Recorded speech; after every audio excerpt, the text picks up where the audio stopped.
6장 1절로 4절 말씀 매년 이맘때면 이 말씀을 가지고 은혜를 받습니다.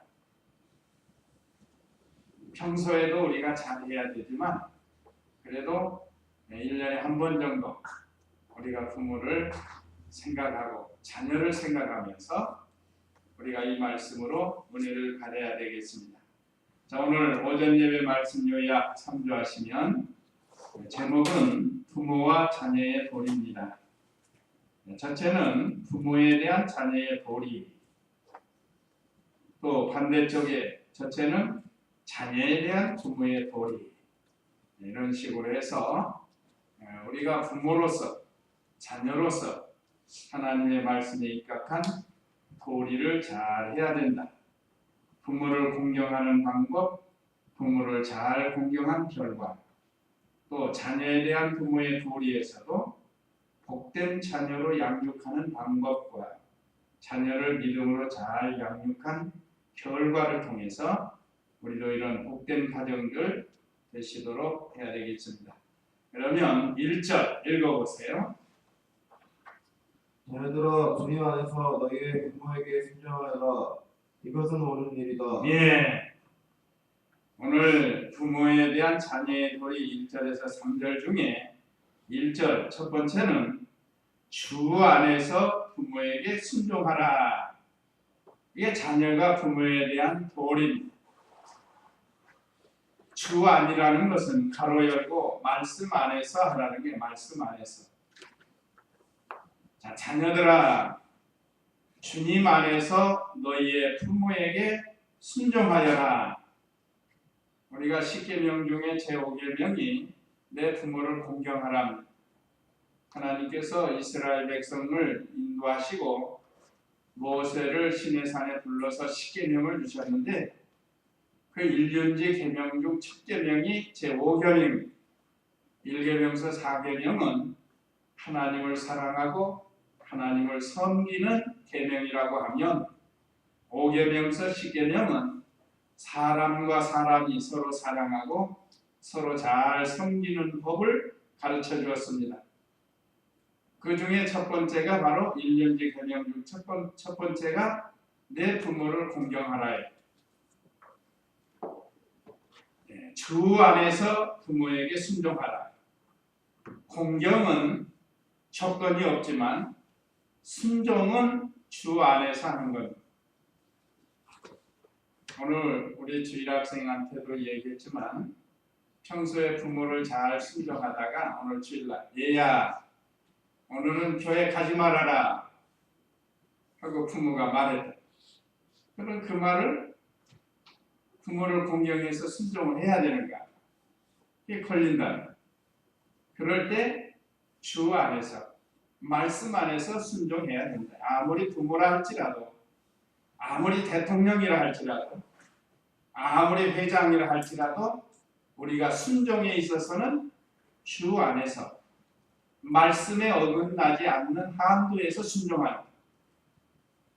이번에 우리 다니엘서를 공부했는데 그 다니엘, 사드락과 메삭과 아벳느고 바벨론 나라의 포로로 잡혀가서 느부갓네살 왕, 벨드사살 왕, 다리오 왕 이런 여러 왕들을 섬기는 과정에서 그들이 변함없는 신앙을 가진 것을 볼 수 있습니다. 아무리 왕이라고 하고 아무리 왕의 사랑을 받았지만 하나님의 말씀에 어긋나는 것을 요구할 때는 하지 않았습니다.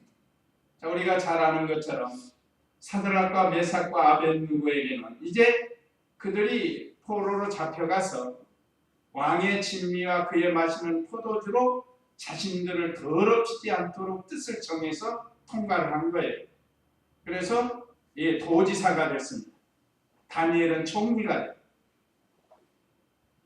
그런데 그 다음 시험이 또 왔는데 큰 금신상을 만들어 놓고 그 우상 앞에 절하라는 거죠. 그런데 사드락과 메삭과 아벳느고는 변함없는 신앙, 하나님의 만능을 믿는 신앙, 죽으면 죽으리다 하는 순교적 신앙을 가지고 말씀으로 통과했습니다. 평소에는 진리에 어긋나지 않는 것은 왕에게 대해서 잘 순종을 했습니다.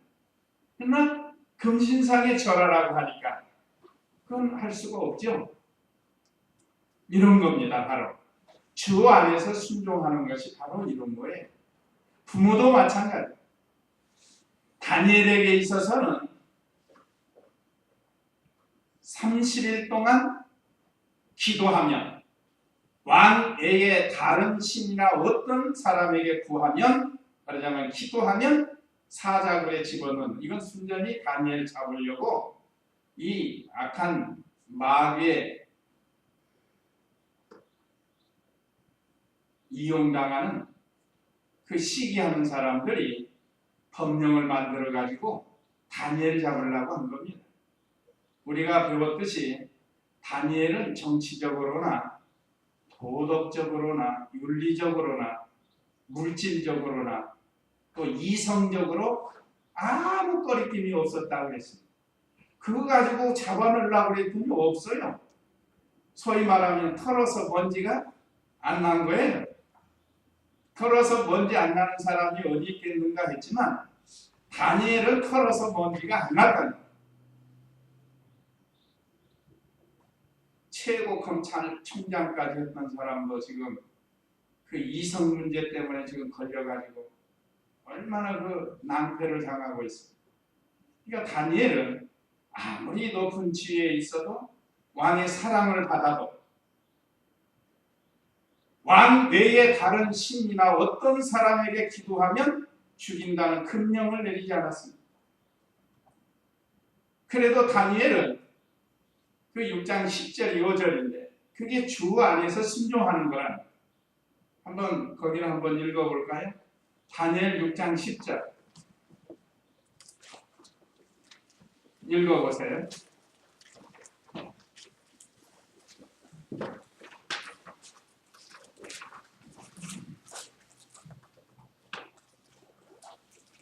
다니엘은 그 조서에 왕의 도장이 찍힌 것을 알고도 자기 집으로 가서 자기 집 다락방에서 예루살렘에 하여 창문들을 열고 이전에 하던 대로 하루에 3번씩 무릎 꿇고 기도하며 하나님께 감사하였다. 구역 한번 볼까요? 구역. 나는 구역을 암송을 하니까 다니엘이 이 조서에 어인이 찍힌 것을 알고도 그래.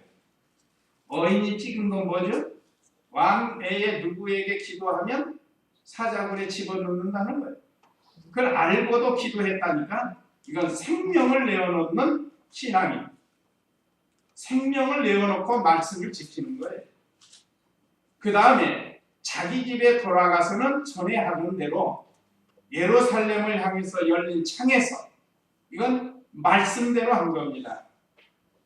일찍이 조상 솔로몬이 성전을 건축하고 이 백성이 포로로 잡혀가서 이 성전을 향해 문을 열고 기도하면 하나님께서는 들어주시옵소서 했다는. 그러니까 다니엘은 그 말씀을 붙들은 거예요. 그러니까 말씀을 붙들고 기도한 겁니다. 창문 닫고도 할 수 있고 아니면 30일 쉬었다가 할 수도 있죠. 아니면 담요 탁 뒤집어 쓰고 안 보는 데 가서 기도할 수 있잖아요. 기도하는 거니까요. 그러나 다니엘의 양심은 그 하나님 믿고 하나님 바라보면서 전에 하던 대로 했다. 전에 하던 변함없는 신앙이죠. 그 다음에 하루에 3번씩 무릎을 꿇고 기도했다. 겸손히 기도한 겁니다. 무릎을 꿇는다는 건 겸손한 거예요. 그 다음에 그 하나님께 감사해요. 감사기도 한 거예요. 죽인다고 하는데도 감사하면서 했습니다. 그래서 저는 이 성경을 참 좋아해요. 부족하지만 좀 많이 따라가기 위해서 좋아하는 겁니다. 그래서 우리 사람이 좀 변함이 없어야 되고 그 하나님의 만능을 믿고 나가는 신앙이 돼야 돼요.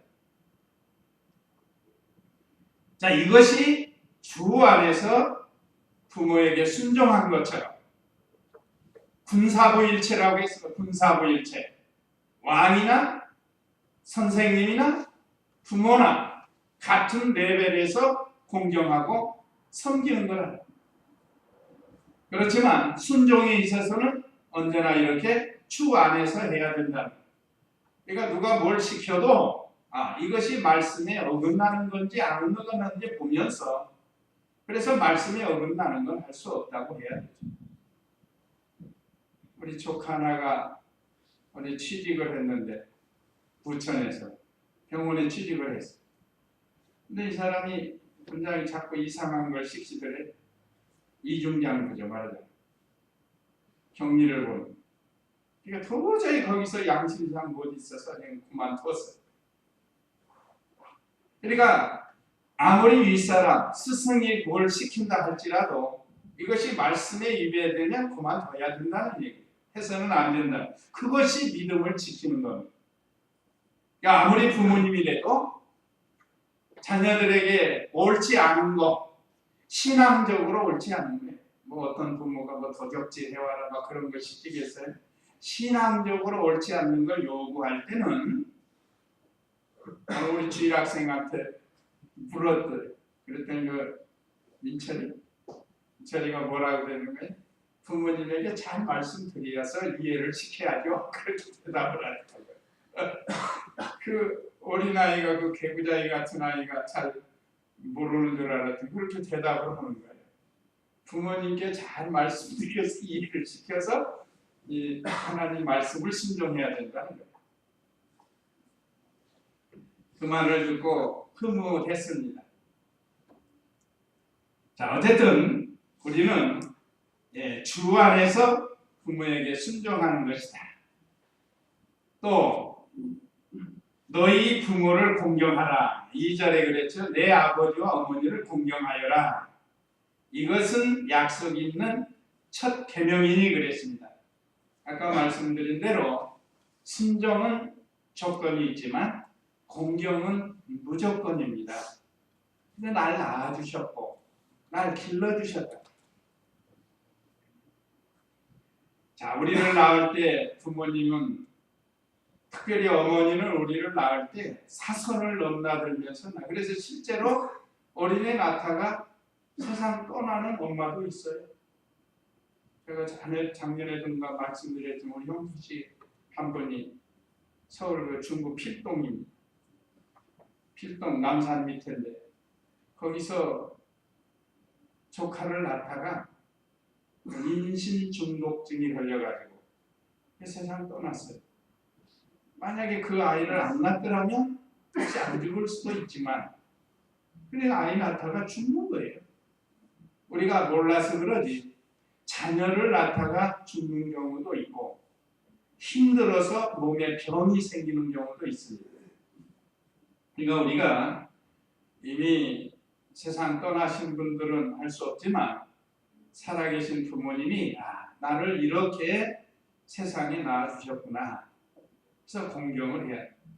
부모가 예수님을 믿던 우상을 섬기던 술꾼이건 하여간 뭐 노름꾼이건 가정에 잘 못해도 그래도 부모니까 공경하라는 것이 하나님 말씀입니다. 그 잘 전도해서 예수님 믿게 하는 게 최고의 효도라고 했으니까 계속해서 기도하면서 전도를 해야 돼요.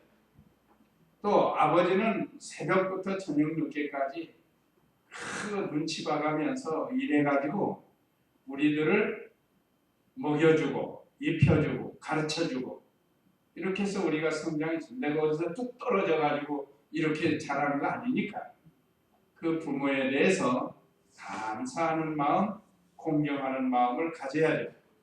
우리 여기 자라는 청년들, 청소년들도 마찬가지.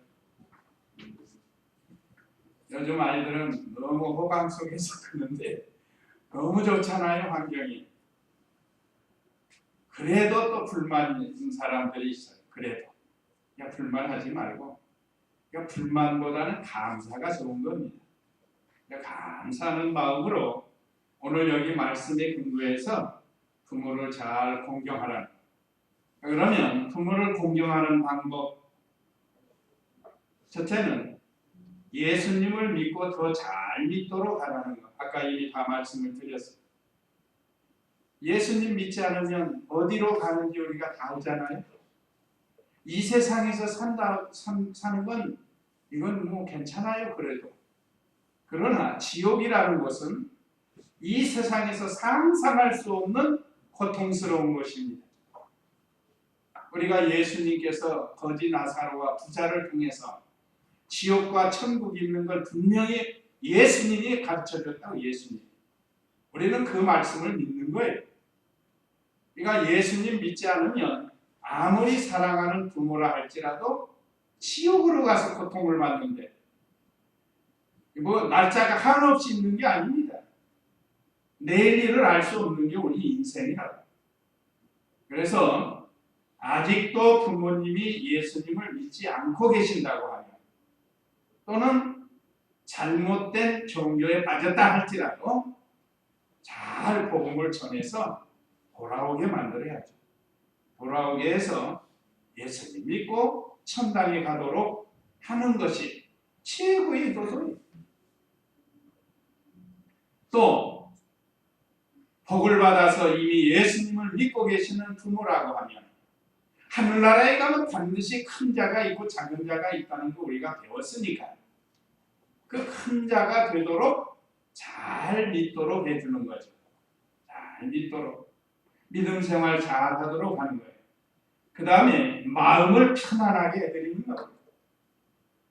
요즘 자녀들이 착하면 부모 마음을 아프게 하는 경우가 있는데, 그거 우리도 다 그런 경험을 해왔어요.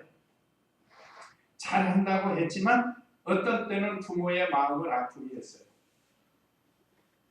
저도 한번 되게 부모를 걱정시켜드린 일이 있어요. 이런 날 되면 회개가 나와요. 나에게 남겨준 게 뭐냐? 나를 공부시켜준 게 어디 있느냐? 그러면서 한번 된통 한번 대들은 적이 있는데 그게 생각이 나요. 그건 아직 그때 당시가 총각 때인데 믿음이 없어서 그러면 믿음이 없어서. 그러니까 이제 믿음을 먼저 가진 목사이고 선배인, 그러면 우리 자녀들에게 또 청소년, 청년들에게 가르쳐 줄 때 잘 받아서, 부모의 생각은 우리 생각과 다릅니다. 20대가 30대를 이해 못하고 30대는 40대를 이해를 못해요. 40대는 50대 이해 못하고 50대는 60대, 60대는 70대. 지금도 그 할머니들이 자꾸 춥다고 방 뜨뜻하게 하라 그런다는 할머니들이. 그럼 젊은 사람들 막 열이 나니까, 아니 더워 죽겠는데 왜 이렇게 뜨겁게 하냐. 그러니까 그 70대를 가봐야 몸이 추위를 탄다 이 말이죠. 그러니까 그런 걸 이해를 못한다. 또 인생 경험이 없어요. 그래서 이해를 잘 못하는 거예요. 어떻게 해야 이해돼요? 살아봐야 이해를 하고, 살아봐야. 안 살아보니까 이해를 못하는 거예요. 그래서 언제나 우리 부모의 마음을 편안하게 해드리는 게 좋습니다. 종교적인 문제로 어떤 갈등이 있다. 잘 이해를 시켜야 돼. 그렇다고 해서 부모님 마음 편안하게 하려고 아까 말씀드린, 초대에 말씀드린 것처럼 오늘 교회 가지 말아라 했다고 해서 그 마음 편안하게 해주려고 안 가면 그도 오늘 하나님 앞에 죄를 지켜주는 거 아니겠습니까? 그 외에 언제나 우리가 진리 어긋나지 않는 한도 내에 사는 거죠. 매사에. 말이나 행동이 늘 온유하고 겸손하고, 아까 그 찬송가에 온유하고 겸손하게 했죠. 온유하고 겸손한 게 좋아요. 뭐 성질 없는 사람이 어디 있고 핏대 안 내는 사람은 어디 있겠어. 한바탕 해대치고 그러면 결국은 후회만 남게 되는 겁니다. 부모님 마음을 편안하게 해드리는, 시집의 부모님 편안하게 해드리고 또 처가의 부모님 편안하게 해드리고, 저도 그렇게 하려고 노력을 하는데 아마 한번 언제 물어보고 싶어요. 사이가, 지금 이제 친부모님과 안 계시니까 사이가 우리 장모님, 장인어른에게 몇 점이나 될까? 뭐 물어보고 싶어요. 그 부족한 건 고쳐나가야 친부모만 섬기는 게 아니고 처가의 부모도 섬겨야 돼요. 또 어떤 분들은 처가에다만 신경 쓰고 시집에는 신경 안 쓰는 경우가 있는데 그걸 우리가 믿는 우리 참 성도로서 양가의 부모의 마음을 편안하게 해드리는 게 좋습니다. 그게 얼마나 행복한 거예요. 그것이 부모를 공경하는 방법 중에 하나라. 돌아가신 다음에 뭐 상다리 휘어지게 차려봐야 그건 다 헛것이고 살아계실 때 잘해드리는 도리가 바로 우리 기독교입니다. 그래서 제사 안 지내는 거예요. 돌아가신 다음에 뭐 그냥 부모님 과거에 생전에 살아계실 때 좋아하셨다 해가지고 뭐 상다리 휘어지게 갖다 놓아봐야 그건 소용이 없는 거예요. 안 믿는 사람들로 말하면 귀신이 와서는 왜 귀신이? 성경에도 그랬잖아요. 제사하는 것은 귀신에게 하는 거다. 그러니까 우리는 살아계실 때 옛날에 있을 때 자려 그러니까 자려 그런 거 있잖아요. 우리 모두가 다 있을 때 잘해야 돼요. 있을 때 부모님 살아계실 때 잘하고 전화라도 한 번씩 하고 또 용돈도 드리고 마음 편안하게 해드리고 그 참 좋은 거 아니에요. 그것이 부모를 잘 공경하는 방법입니다. 또 하나 부모를 편안하게 해드리는 방법이 부부가 사랑하면서 행복하게 사는 거예요. 그 뭐 바라는 게 뭐 있겠어요. 부모가 이제 우리도 이 다음에 다 결혼해서 자녀들 결혼해서 살면 자기들끼리 싸우지 않고 편안히 잘 아들 딸 낳고 사는 것이 소원 아니겠습니까? 물질은 그 다음이라고. 그러니까 우리가 잘 살아야 부모가 좋아하십니다. 맨날 싸워가지고 친정에 겉다리나 싸갖고 가고 뭐 서로 갈라지고 그런 거 얼마나 그 부모의 마음에 못을 박는 일이에요. 우리나라 이혼율이 많이 높아졌다는 이거 참 문제입니다. 이 다음에 우리 자녀들이 만약에 그런다면 그 부모의 마음이 어떠겠어요? 그러니까 우리가 하나님 말씀에 입각해서 서로 좀 부족해도 잘 맞춰가면서 이번 가정의 달을 맞이해서 서로 행복하게 살도록 노력을 하세요. 특별히 예수님 믿는 우리 성도들이 먼저 모본을 보여야 됩니다. 먼저 노력해요. 내가 먼저 손 내밀지 못했네. 그 노래 부를 때도 얼마나 거쳤잖아요. 내가 먼저 이해하지 못했네. 그렇게 살면 좀 나아요. 나중에 우리 집사람 보고 물어보세요. 내가 그렇게 살고 있는가? 그렇게 살지 못하면 이 말씀 증거하기가 껄끄러워요. 물론 회개하면서 하기도 하지만 그냥 참 이게 좋은 거예요. 우리에게 얼마나 좋은 찬송도 주었고 얼마나 좋은 귀한 말씀도 주셨고 얼마나 좋은 제도를 우리에게 주셨는지 우리가 그 말씀에 맞춰서 살면 참 행복한 겁니다. 그래서 참으로 예수님 믿는 성도들은 행복해질 수밖에 없어요. 혹시 행복하지 못하다고 느껴지신다면 이제부터라도 그렇게 살면 돼요. 늦지 않은 겁니다. 부모를 잘 공경한 결과 오늘 여기 말씀에 땅에서 잘 되고 장수하는 복을 받게 된다. 이건 하는 일이 실패가 없이 잘 된다 하는 그런 뜻입니다. 하나님과 자신과 다른 사람이 기뻐한다. 자, 이렇게 하나님 말씀대로 행복하게 사는 걸 보면 우리 하나님 아버지께서 얼마나 기뻐하시겠어요. 또 우리 자신도 얼마나 기쁜지 모릅니다. 옛날에 혈기 많을 때는 저도 좀 성깔 좀 부리고 함부로 볼 때가 있었는데 참 미안해요. 지금 생각하면 미안한 마음. 그때는 왜 그렇게 철이 없어가지고 그랬는지 이제 좀 철이 난 것 같아요. 한가 지나니까 철 나는 것 같아요. 그러니까 우리 성도님들은 좀 더 빨리 철 나면 좋아요. 철 나는 게 좋잖아요. 자신도 기쁘고 다른 사람도 기쁜 거예요. 우리가 다 느끼는 거 아니에요? 우리 성도들이 행복하게 잘 사는 거 보면 우리가 얼마나 기뻐요. 자, 그렇게 되도록 힘쓰는 그런 가정의 달을 맞이해서 자녀는 부모를 잘 공경하고 또 부부와 온 가족이 행복하게 살아야 된다. 그 다음에 자녀에 대한 부모의 도리 4절 읽어보세요. 너와 아비들아 너희의 자녀들을 노엽게 하지 말고 주님의 행기와 교육으로 양육하라. 네, 여기는 자녀에 대한 부모의 도리, 부모는 자녀를 노엽게 하지 말라고 했습니다. 하나님께서 왜 이 말씀을 주셨는가? 보통 요즘 자녀를 자기 소유물로 삼으려고 그래요. 또는 대리만족시키려고 합니다. 자기가 하지 못했던 것, 자녀를 통해서 그 꿈을 이루어 보려고. 자녀는 수학을 좋아하는데 굳이 그 피아노 쳐가지고 하라고 싫다는데.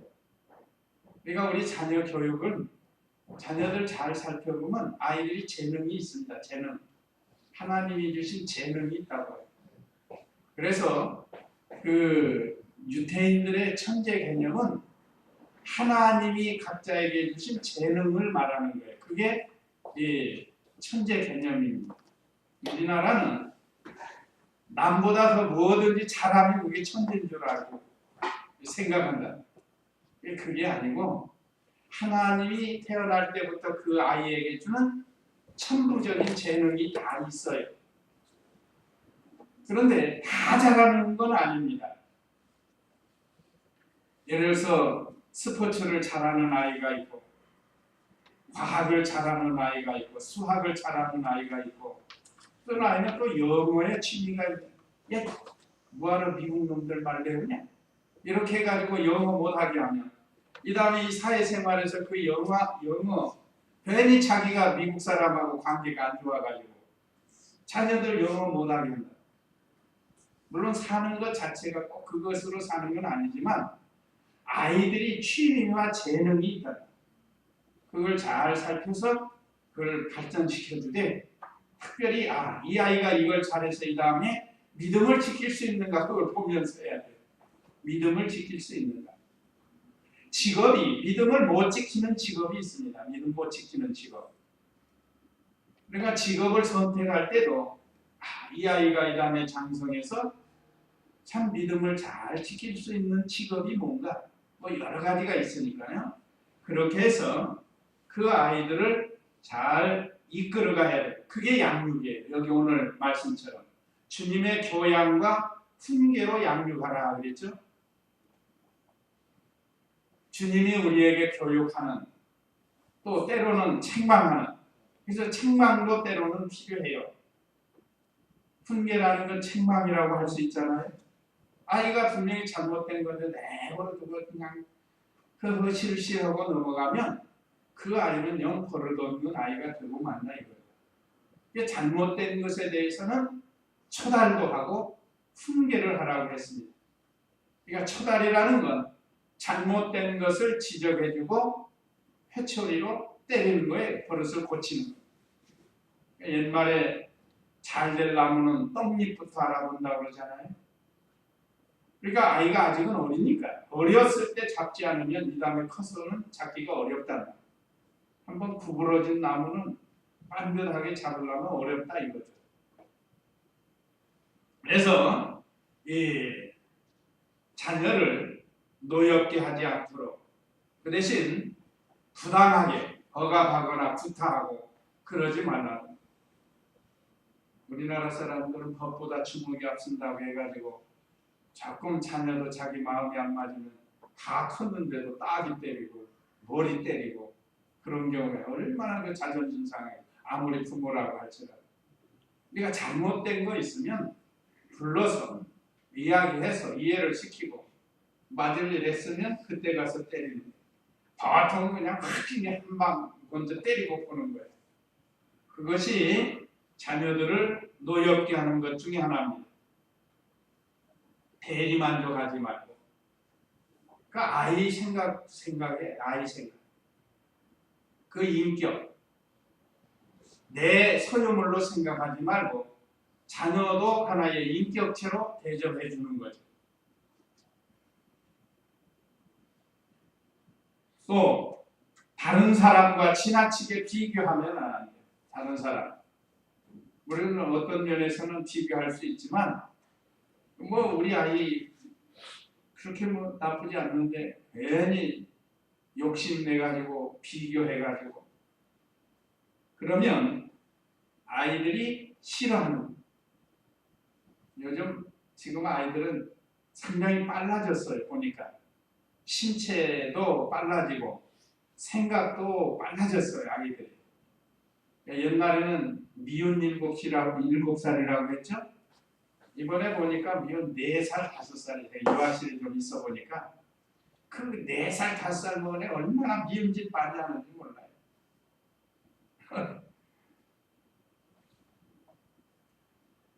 그러니까 우리 성도님들이 이 자녀들을 잘 양육, 여기 주의 교양과 훈계로 양육하는데 양육에 있어서 제일 좋은 방법이 뭐라고 그랬죠? 부모가 본을 보이는 거예요. 믿음 생활에서나 언행에서 본을 보이는 게 최고입니다. 그래서 자녀들 꾸지람할 때도 설교로 하지 말고 거친 말 쓰지 말고 그렇게 해서 부모가 본을 보여야 된다. 이것이 산교육이라고 합니다. 최고의 교육 방법이 바로 이 모든 면에 본을 보이는 것. 특별히 우리 성도님들은 신앙생활에 본을 보이는 것. 또 인성, 신앙교육에 힘을 써야 인성. 아이들이 지식은 많이 높아졌는데 인성이 안 돼 있다. 인성이 먼저입니다. 그래서 우리 교회는 인성교육이 먼저, 인성교육. 인성은 뭐죠? 사람 됨됨이에요. 사람 됨됨이. 사람 됨됨이가 어떤가를 교육을 시키는 거예요. 바로 돼야 돼요. 아무리 공부를 많이 했어도요. 사람이 잘못되면 엉뚱한 대로 나가는 거예요. 포악해지고 거짓말하고 사기치고. 그러니까 인성교육이 안 돼서 그런 거예요. 그러니까 인성교육이 잘 되도록 우리가 가르치고 무엇보다도 중요한 건 신앙이에요. 신앙생활을 잘하도록 하라는 겁니다. 자, 그러면 자녀를 복된 자녀로 양육하려면 첫째는 자녀를 위해서 하나님께 늘 기도해야 돼요. 그 어거스틴의 어머니 모니카가 그 아들이 어거스틴이 18살 때 타락을 해가지고 못된 짓은 다 하고 창녀에게 잠을 자서 애기도 낳고 못된 짓 다 했던 어거스틴이에요. 오늘 우리 20세기 성자라고 하잖아요. 20세기가 아니고 우리 기독교사의 성자 아니에요. 지금도 우리가 성자로 봅니다. 어거스틴이. 그런데 성자 되기 이전에 어거스틴이 얼마나 방탕한 생활을 해야 되는지. 로마서 13장에 있는 말씀으로 어느 날 하나님이 깨닫게 해가지고 성도는 낮에와 같이 단정히 행하고 술 취하지 아니하고 음란하지 아니하고 간음하지 아니하고 그 말씀을 딱 듣고 깨달아야 돼요. 그래서 그때부터 사람이 변화가 됐는데 그 이전에는 만교에도 빠지고 만약에 이방 종교에도 빠지고 창녀와 잠을 자서 애기 낳기도 그 어머니의 마음이 어떻겠어요. 그래서 모니카는 늘 성전에 가서 기도를 한 거예요. 너무 안 돌아오니까 나중에는 목사님에게 상담을 했는데 목사님 우리 아들이 이렇게 돌아오지 않는데 이거 어떻게 해야 됩니까? 하고 울면서 상담을 하니까 그 목사님이 눈물의 자식은 결코 망하지 않습니다 하고 말씀을 주시더래요. 그 말씀을 믿고 계속 눈물을 흘리면서 간절히 기도했더니 어느 날 그 말씀을 붙들고 회개하고 돌아와서 우리 기독교 사회에 획을 긋는 성자가 됐습니다. 이거예요. 자녀를 위해서 간절히 기도해야 돼. 지금 아무리 삐딱하게 나가고 잘못된 길로 나가도 위해서 기도해 주세요. 그리고 본을 보입니다. 또 두 번째, 복을 받는 자녀로 키우는 방법은 예배를 존중히 여기며 성경을 가르쳐야 합니다. 어렸을 때부터 예배는 존중히 경배하면서 드려야 된다. 우리 아이들은 그래도 좀 예배를 잘 드리는 편이에요.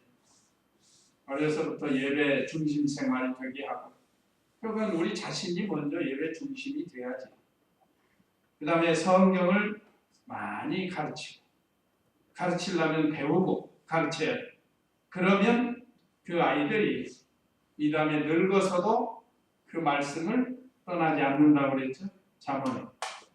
그러니까 어려서부터 성경 말씀을 잘 가르쳐야 돼. 우리 청년들 이렇게 한때 믿음 생활을 잘 했는데 어디 나가서든지 믿음 생활 잘 하도록 기도해 주는 거예요. 자, 그러면 자녀를 믿음으로 잘 양육한 결과는 역시 하나님과 자신과 다른 사람이 기뻐요. 우리 아이들이 지금 객지에 나갔던 군대에 나갔던 거기서 믿음 잘 지킨다고 생각 들으면 얼마나 기뻐요. 하나님도 기쁘고 자신도 기뻐요. 자신도.